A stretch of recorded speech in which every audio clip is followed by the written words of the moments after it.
नमस्कार, आप देख रहे हैं आज तलक न्यूज़। मैं हूं आपके साथ महफूज आलम में। अभी हम मौजूद हैं राजधानी पटना के बीजेपी के प्रदेश कार्यालय में और हमारे समक्ष मौजूद हैं बीजेपी प्रवक्ता राकेश सिंह। तो आइए उनसे हम बात करते हैं। नीतीश कुमार जी के राजनीति के अवसान का समय आ गया है। जिस प्रकार की भाषा का प्रयोग वो कर रहे हैं, शायद अपने राजनीतिक जीवन में कभी भी इस प्रकार की घिनौनी बातें, इस प्रकार के अमर्यादित टिप्पणी, इस प्रकार के असंसदीय अकल्पनीय बातों का प्रयोग कभी नीतीश कुमार जी ने नहीं किया होगा। मुझे जब से याद है, कभी नीतीश कुमार जी के मुख से इस प्रकार की अमर्यादित टिप्पणी करते हुए नहीं देखा।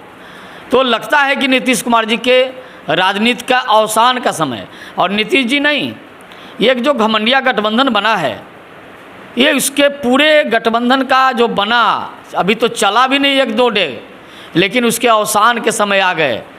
ये समझिए कि उनके अकाल जाने का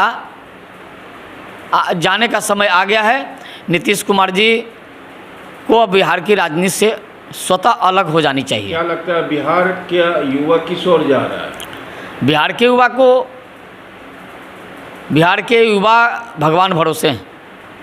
बिहार के मुख्यमंत्री का जिस प्रकार का आचरण है, जिस प्रकार की बातें वो कर रहे हैं, उससे लगता है कि बिहार में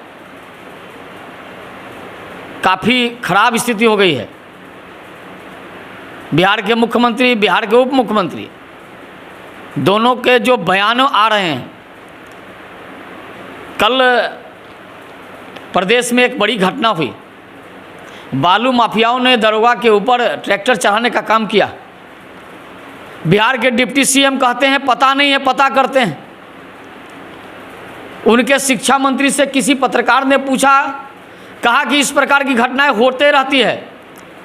चंद्रशेखर जी, आपको पता नहीं है,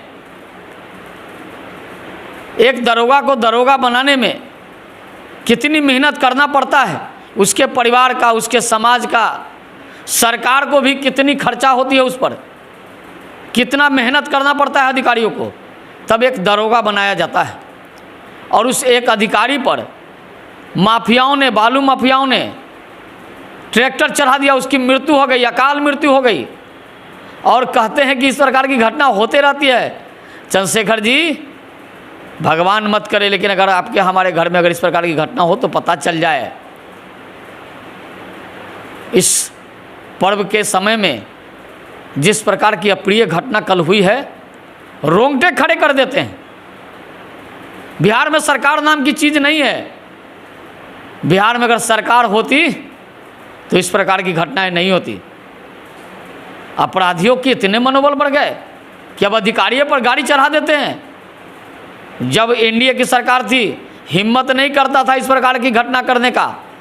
जब से महागठबंधन की सरकार बनी है, अपराधियों के पांव बाड़े हो गए हैं। शराब माफिया, जंगल 2 का आगाज हो चुका है। नहीं, जंगल नहीं है ये अब गुंडा राज आ गया है। ये गुंडा माफिया अधिकारियों को मारने का काम करते हैं। पिछले दिनों देखे थे, हाजीपुर में बाइक के चेकिंग कर रहे थे, अपराधियों ने गोली मार दिया, सिपाही की मौत हो गई। उसके पहले देखे हैं मनेर में महिला अधिकारी सब गई थी, राजस्व विभाग की अधिकारी थी, उनको खदेड़ कर मारा अपराधियों ने। प्रशासन जो है पूरी तरीके से अपराधियों पर नकेल कसने में नाकामयाब साबित होती दिख रही है। इस पर क्या कहना है? जिस राज्य के सरकार का, जिसके राज्य के मुखिया का इकबाल ख़त्म हो जाएगा, उस सरकार के शासन में इसी प्रकार के दृश्य देखने को मिलेंगे। कहाँ इस राज्य के डीजीपी, मुख्य सचिव कहाँ सोए हुए हैं? उनको नहीं दिख रहा है इस प्रकार से हमारे जवान मारे जा रहे हैं? क्यों नहीं अपराधियों को पकड़ते हैं? सरकार तो सोई हुई है, लेकिन आप तो जागिए। आपको राज्य के रक्षक बनाने का काम किया गया है। आप प्रशासन में बैठे लोग, वास्तव में रक्षक का काम आपको करना है। एक आखिरी सवाल, लास्ट अंतिम में, नीतीश कुमार को क्या कुछ संदेश देना चाहेंगे? नीतीश कुमार जी बड़े अहंकारी हो गए हैं या बड़े बीमारी से ग्रसित हो गए हैं। ये दोनों हालत में कोई सुझाव नहीं दे सकते हैं। जब राज्य के मुखिया का चरित्र, संस्कार और संस्कृति की बात करेगा और ये ठीक अगर रहेगा तब तो कोई सुझाव दे सकते हैं। इनको सुझाव देने की कोई ज़रूरत नहीं है।